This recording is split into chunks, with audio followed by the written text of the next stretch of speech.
Hello po guys. So ang vlog natin ngayon guys, ito guys, carb na Keihin 28mm.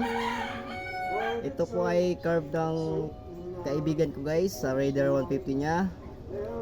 So ito po ay hindi na daw gumagana at umaandar siya guys, pero namamatay yung motor niya. Titingnan natin guys kung anong sira nito.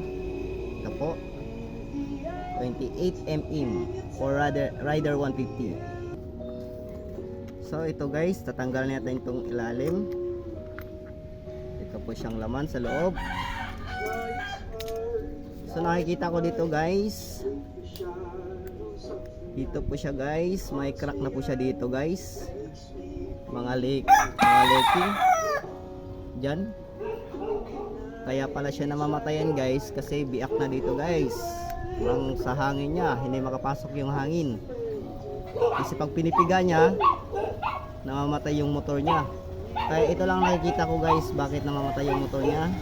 Ito po guys, itong carb na to guys, kung bibili kayo ng 28mm na mga luka lang, huwag nyong bibilhin itong plastic guys. Kailangan yung bibilhin nyo yung talagang ano siya, bakal. Pag ganito nabibiyak siya guys sa katagalan. Yun lang po guys.